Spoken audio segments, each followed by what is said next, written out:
En général, quand on évoque un rapport gouvernemental ou parlementaire, l'image qui vient tout de suite à l'esprit, c'est... La transparence. Ouais, voilà, la transparence totale. Genre un document hyper officiel, débattu en public. Téléchargeable en PDF en quelques clics. C'est ça. Et que la presse va pouvoir décortiquer sous tous les angles. Enfin, la production d'une analyse qui est financée par des fonds publics, logiquement, sa vocation naturelle, c'est de finir sur la place publique. Totalement. La publication, c'est vraiment le moteur même du contrôle démocratique, quoi. On enquête pour informer. Sauf que, et c'est là que ça devient fou, la mécanique, elle peut s'inverser de façon assez spectaculaire. Imaginons une seconde une porte blindée. Un énorme coffre-fort institutionnel en plein cœur de la République. À l'intérieur, on y dépose un document explosif qui vient juste d'être scellé.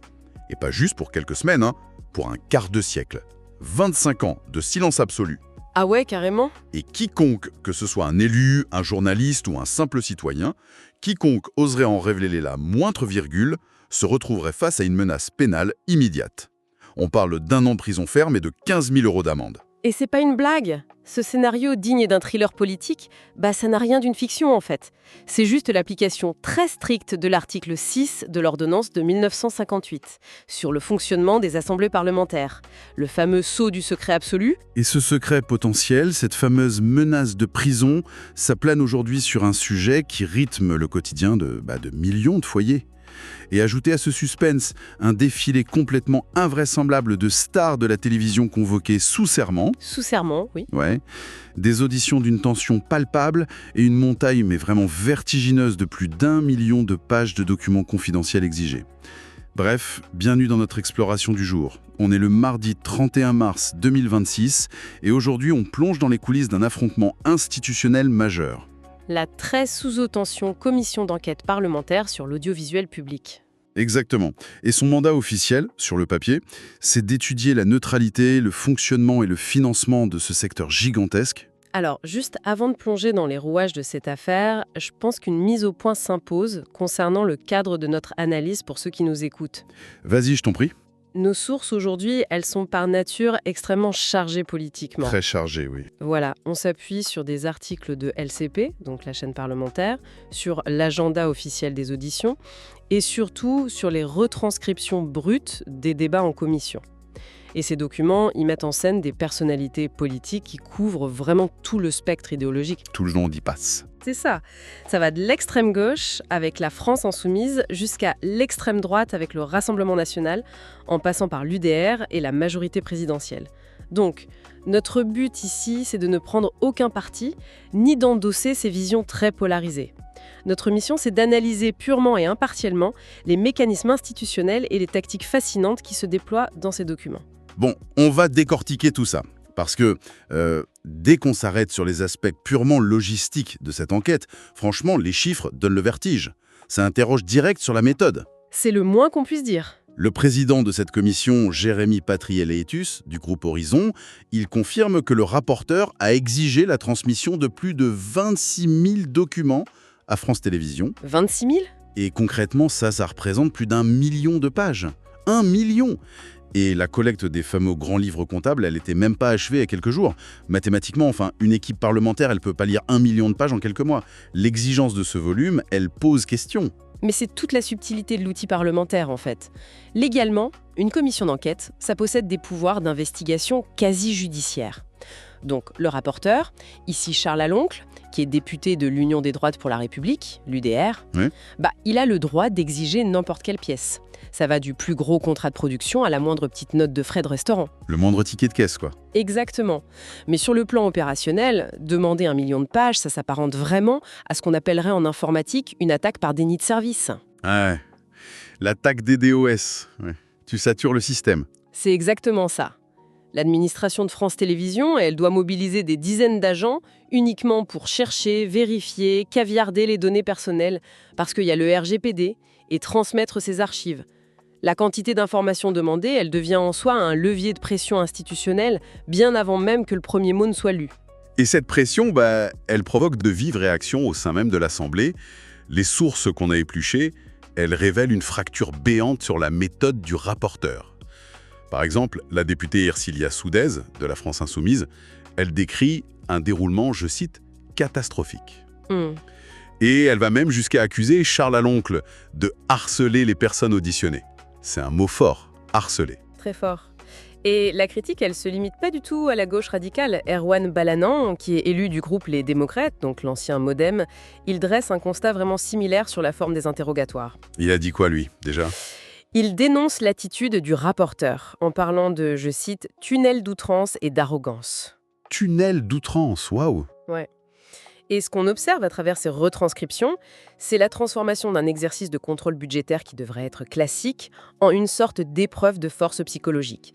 Les auditions, elles ressemblent plus du tout à des demandes d'éclaircissement financier, mais elles adoptent un registre accusatoire permanent. Et un registre qui déstabilise même ceux qui ont passé leur vie devant les caméras. La retranscription de l'audition de Michel Drucker, elle est fascinante à ce niveau-là. Ah oui, Drucker, c'était marquant. Mais carrément! Voilà un monument de la télévision française, un gars qui est habitué à toutes les pressions médiatiques depuis un demi-siècle, et pourtant, il exprime un malaise évident face à la commission. Il évoque le travail gigantesque demandé à France Télévisions, mais surtout il souligne un, je cite, « ton inquisiteur ». Et le terme inquisiteur utilisé par Michel Drucker, il illustre parfaitement le choc des cultures qui est en cours. Les personnalités de la télé, elles arrivent avec l'idée de défendre un bilan, tu vois, un bilan culturel ou industriel. Ouais, leur bébé, quoi. C'est ça. Et face à eux, ils trouvent un tribunal politique qui cherche la faille, l'irrégularité ou la preuve d'un biais idéologique. L'institution parlementaire, elle utilise tout le décorum solennel de l'Assemblée nationale. Les belles boiseries. Les boiseries, la prestation de serment avec la main levée, le chronomètre qui défile, tout ça pour intimider des professionnels de l'image. Ce qui me frappe en analysant cette dynamique, c'est qu'on a clairement dépassé le stade de l'audit financier, là. Franchement, on dirait un audit d'entreprise totalement hostile, qui aurait muté en un tribunal de télé-réalité, où exiger des camions de paperasse, c'est juste une tactique d'épuisement. C'est une super analogie, ouais. Mais ouais, et si on regarde le calendrier de cette semaine, donc du 31 mars au 2 avril 2026, on comprend vite que la cible, elle n'est pas qu'administrative. L'agenda des convocations, il est hors norme. Ah, le programme dévoilé par les documents de l'Assemblée, il est inédit par sa concentration. En quelques jours à peine, la Commission fait comparaître les gros piliers de l'information. On parle d'Arlette Chabot, Thierry Thuillier, Laurent Guimier ou David Poujalas. Du très lourd. Et en parallèle, elle convoque les filures du divertissement populaire. Donc Michel Drucker, Patrick Sébastien, Nagui, Jacques Cardoz. Le simple fait de juxtaposer comme ça des présentateurs de variété et des directeurs de l'information, ça montre que l'investigation, elle cherche à balayer l'intégralité du temps de cerveau disponible, de la politique jusqu'au rire. Et ça va bien au-delà du service public en plus. Parce qu'on convoque carrément les manias du secteur privé, les milliardaires qui possèdent les chaînes concurrentes. Vincent Bolloré, il a déjà été entendu, mais cette semaine, l'agenda-liste Xavier Niel, Mathieu Pigasse pour Media One, Maxime Saada de Canal+, et Rodolphe Belmer pour TF1. Mais pourquoi mêler ces dirigeants privés à une enquête sur France Télévisions en fait ? Parce que comprendre le financement de l'audiovisuel public, ça nécessite d'analyser son impact sur le marché global. Les acteurs privés, ils accusent très souvent le service public de concurrence déloyale, vu qu'ils bénéficient à la fois de l'argent des contribuables et d'une part des revenus publicitaires. Ah, l'éternel débat de la pub. Voilà. Convoquer ces manias, c'est ouvrir le débat sur l'architecture même du système médiatique français. Et d'ailleurs, Jérémy Patriel-Tuss a poussé cette logique structurelle à son paroxysme en proposant d'auditionner carrément Nicolas Sarkozy et François Hollande. Les anciens présidents, hein ? Sérieux ? Oui. L'argument, c'est que ces deux anciens présidents ont initié les réformes majeures qui ont façonné le financement actuel. Notamment la suppression partielle de la publicité, ça vient de là. Et c'est là que ça devient vraiment intéressant. Parce qu'au milieu de ce grand défilé institutionnel, digne du Festival de Cannes, la Commission se déchire sur son propre casting interne. La vidéo d'un accrochage entre le président de la Commission, Jérémy Patriel-Tuss, et son rapporteur Charles Aloncle, elle montre à quel point chaque convocation est une énorme bataille politique. L'échange qu'on a pu voir, il est particulièrement vif. Charles Aloncle reproche ouvertement au président d'avoir bloqué l'audition d'anciens animateurs licenciés par l'actuelle direction de France Télévisions. Donc il l'accuse de faire barrage. Exactement. Le sous-texte du rapporteur, il est très clair. Il soupçonne la direction de la chaîne de purge idéologique ou personnelle et il accuse la présidence de la commission de complaisance en refusant de donner une tribune à ces figures évincées. Et la riposte de Patrioli, elle est immédiate. Et franchement, il choisit un angle de défense très surprenant en prenant l'exemple de Patrick Sébastien. Il le défend pas sur des critères d'audience, tu vois, mais sur des critères de politique culturelle. Ce qui est fou pour une commission financière. Complètement. Il explique que le plus grand cabaret du monde, ça mettait en lumière des arts négligés, des disciplines qu'on ne voit nulle part ailleurs à la télé. Il refuse qu'on le taxe d'élitisme et il lance un défi direct aux rapporteurs en mode « demandez-moi de les convoquer, je les convoquerai ». Et cette passe d'armes sur Patrick Sébastien, c'est l'illustration parfaite d'une lutte de fond sur la définition même du service public. Est-ce qu'il doit éduquer? Est-ce qu'il doit divertir les classes populaires? Vaste question. Et cette tension sur la ligne éditoriale, elle trouve son point d'incandescence autour d'une autre frontière, bien plus sensible aujourd'hui, l'humour politique. Jérémy Patriel-Letous a explicitement soulevé la question des chroniques de Charline Vanhoenacker et Merwan Benalazar sur France Inter. Alors ça, c'est un terrain extrêmement glissant pour une commission parlementaire. Enfin, évaluer une blague avec des outils législatifs, ça me paraît lunaire. C'est pour ça qu'il prend d'ailleurs la précaution rhétorique de réaffirmer son grand attachement à la caricature et à la satire. L'objectif officiel, c'est pas d'instaurer une police de la pensée. Mais la vraie mécanique à l'œuvre ici, elle est financière. Le raisonnement de la commission, c'est le suivant. Si des chroniqueurs utilisent le paravent de l'humour pour mener un militantisme politique quotidien, est-ce qu'il s'agit toujours de divertissement ou est-ce que c'est un contournement pur et simple des règles de neutralité imposées à un média financé par l'impôt? Ah, je vois la nuance. C'est le nœud de l'enquête. Utiliser le levier du contrôle budgétaire pour scruter le respect du pluralisme. Mais attends, quand on met sur le banc des témoins des humoristes et des présentateurs de cabaret aux côtés de grands patrons de chaîne, on peut vraiment se demander un truc. Est-ce qu'on enquête vraiment sur le financement de l'audiovisuel ou est-ce qu'on utilise l'Assemblée nationale pour mener une véritable guerre culturelle sur le temps d'antenne? La réponse, elle réside dans la fusion des deux. En France, l'audiovisuel public, c'est le lieu par excellence où la guerre culturelle rencontre le budget de l'État.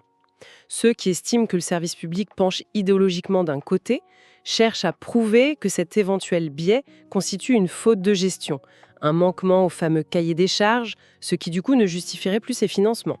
La ligne de crête entre le contrôle légitime de l'argent public et l'ingérence éditoriale totale, elle est vraiment infime. Et c'est précisément parce que ce rapport s'aventure sur ce terrain hyper miné qu'il risque aujourd'hui l'annihilation totale. L'option nucléaire, c'est l'aspect le plus sidérant de nos sources. Franchement, le rapporteur Charles Aloncle, il doit remettre sa copie avant le 28 avril 2026. Donc on parle de mois d'audition, de millions de documents brassés, une attention médiatique massive. Et pourtant, il existe un risque mathématique qui est prévu par les textes que ce rapport ne voit absolument jamais le jour, qu'il disparaisse corps et bien. C'est la grande particularité des commissions d'enquête. Le rapporteur rédige, certes, mais c'est pas lui qui décide de la publication. Le document final, il doit être soumis au vote des membres de la commission, et ils sont 31 députés. 31. S'il y a une majorité simple contre l'approbation, donc juste 16 voix défavorables, la procédure s'arrête net. Le rapport n'est ni amendé, ni réécrit, il est rejeté en bloc et immédiatement frappé du sceau du secret pour 25 ans. C'est fou quand on y pense. 16 personnes peuvent effacer le travail de toute une institution. Et on en vient à cette fameuse menace dont je parlais au début. La confidentialité des travaux non publics, elle est protégée par des peines allant jusqu'à 1 an de prison et 15 000 € d'amende pour toute divulgation dans ce délai d'un quart de siècle. Mais comment on justifie une telle loi dans une démocratie moderne? Alors, à l'origine, cette règle de 1958, elle visait à protéger l'État et les témoins. Logique. Voilà. Si une commission enquêtait sur de scandales d'armement ou des affaires liées à la défense nationale, il fallait garantir que les secrets d'État ou les infos judiciaires sensibles fuient pas. Bien sûr. Mais aujourd'hui, cet outil de protection, il est devenu une arme de tactique politicienne. Il sert à bloquer des conclusions qui sont jugées trop embarrassantes ou idéologiquement inacceptables pour la majorité des membres de la commission. Mais ça s'est déjà produit, ce n'est pas qu'une théorie farfelue. Absolument pas. L'histoire parlementaire récente, elle nous fournit des exemples très clairs des mécanismes de ce blocage. Par exemple, en novembre 2011, une commission s'est penchée sur le financement très opaque des syndicats. Et le rapporteur, Nicolas Perruchot, a vu son travail rejeté par la commission. Hop, à la poubelle. Enterré. Et rebelote en décembre 2015. Cette fois sur un rapport de Nicolas Sansu concernant la baisse des dotations aux communes. Le document a été bloqué et le rapporteur a dû s'exprimer avec une prudence mais extrême, publiant juste quelques miettes par-ci par-là, sous peine de poursuites pénales. Et le spectre de cette censure, il plane lourdement sur le rapport de Charles Aloncle en ce moment. Mais enterrer ce texte sur l'audiovisuel public, est-ce que ça ferait pas exploser la situation? Les groupes politiques, là, ils font face à un vrai casse-tête stratégique. Le dilemme est total, oui, notamment pour le bloc de la gauche et de la majorité présidentielle. Les députés Aïda Hadizadeh du Parti socialiste et Sandra Marceau d'Ensemble pour la République, elles partagent une crainte majeure, fabriquer un martyr politique. Ah, La victimisation. exactement. Aïda Hadizadeh, elle prévient clairement que censurer le texte serait la pire des solutions. Le risque, c'est de voir le rapporteur parader sur tous les plateaux de télévision en se déclarant victime d'un système qui cherche à dissimuler la grande vérité sur le service public. C'est le piège parfait. Mais de l'autre côté, De l'autre côté, Sandra Marceau pointe le danger institutionnel inverse. Laisser passer un rapport qui serait considéré comme totalement partisan, ça entacherait la crédibilité même de l'Assemblée nationale. et pendant ce temps-là, le Rassemblement national, il observe cette paralysie. Philippe Ballard, lui, il qualifie de, je cite, « stupide » l'idée de rusher le rapport. Son argumentation, elle repose vraiment sur le pragmatisme institutionnel et financier. Pour Ballard, bloquer ce texte, c'est une erreur stratégique monumentale parce que ça empêche de débattre des réformes structurelles dont l'audiovisuel a cruellement besoin. Bah oui, on bloque le débat de fond. C'est ça, et les souligne habilement que les critiques sur la gestion de France Télévisions, elles viennent pas uniquement de l'UDR ou du RN, mais aussi d'institutions parfaitement neutres comme la Cour des comptes. Donc mettre le rapport sous le tapis, c'est aussi s'interdire de débattre des failles de gestion bien réelles. Face à ce blocage, la seule issue, ça semble être celle du combat des idées, non Ève? Et c'est la ligne défendue par le député Erwan Balanan. Sa logique, c'est celle de la confrontation ouverte. Il propose de valider la publication du rapport, même s'il en conteste fondamentalement les conclusions, juste pour pouvoir l'attaquer sur le fond. Ok, on le publie et on le démonte. Voilà. C'est l'idée d'organiser une riposte intellectuelle, de prendre le temps d'analyser les affirmations du rapporteur et de formuler une contre-offensive politique solide plutôt que de fuir le débat lâchement derrière une procédure de censure. Ce qui soulève une question importante. En analysant les conséquences d'une telle censure, c'est impossible de ne pas penser à un mécanisme social redoutable, le fameux effet Streisand. Ah oui, incontournable. Ce principe psychologique vieux comme le monde, mais qui est décuplé par le numérique aujourd'hui. Il prouve que toute tentative de cacher une information attire massivement l'attention sur elle. Franchement, menacer les gens de prison pour cacher un document, mais ce n'est pas le meilleur moyen absolu d'en faire le texte le plus fantasmé et le plus désiré de tout le pays. C'est évident. En voulant l'intérêt, l'Assemblée risque de lui donner la puissance et le pouvoir mythologique d'un véritable secret d'État. La mécanique du complotisme, elle se nourrit très exactement de ce type de zone d'ombre. Appliquer une logique de secret du XXe siècle dans l'écosystème médiatique actuel, avec Twitter, les réseaux, etc., ça produit exactement l'effet inverse de celui recherché. C'est contre-productif au possible. Si ce rapport est mis au coffre, l'imaginaire collectif va instantanément combler le vide. On prêtera au document des révélations extraordinaires qu'il ne contient probablement même pas. L'acte de censure valide dans l'esprit d'une grande partie du public l'idée qu'on leur cache une vérité inavouable. Le remède de la censure institutionnelle est donc devenu bien pire que le mal politique qu'il est censé traiter. Totalement. Si on synthétise l'ensemble de cette affaire, la trajectoire, elle est saisissante. Ce dispositif, qui était conçu initialement pour analyser froidement la structure, la neutralité, les finances de la télé publique, Un truc de comptable, à la base. ça s'est transformé en un chaudron incandescent. On est face à un affrontement institutionnel majeur, 1 million de pages demandées comme autant de munitions, un défilé de personnalités prises en étau entre leurs audiences et les exigences parlementaires, des accusations croisées d'arrogance. Et en toile de fond, cette menace archaïque d'un secret d'État d'un quart de siècle. Voilà le tableau complet. Mais pour notre audience, pour ceux qui nous écoutent et qui assistent un peu de loin à ces joutes parlementaires, pourquoi cet affrontement dépasse-t-il le simple drame parisien ? Eh bien, l'enjeu, il est fondamental parce qu'il touche au contrat démocratique quotidien. Chaque citoyen qui allume sa télévision ou sa radio est concerné. Indirectement, oui. D'une part, parce qu'il s'agit d'agents publics. On parle des milliards d'euros qui font tourner cette industrie. Et d'autre part, la façon dont l'État contrôle ce secteur définit les contours de la neutralité. La bataille qui se joue en commission pour savoir où s'arrête l'humour et où commence l'idéologie, c'est ni plus ni moins la bataille pour définir la qualité et l'indépendance de l'information accessible à tous. Alors qu'est-ce que tout ça veut dire, Emma ? On a démarré cette analyse avec l'image lourde de ce coffre-fort institutionnel, tu sais, et cette épée de Damoclès pénale pour quiconque oserait parler d'un document rédigé par des élus. L'institution démocratique contre un rapport qu'elle juge biaisé, c'est de lui imposer le silence absolu sous peine de prison, on peut légitimement s'interroger.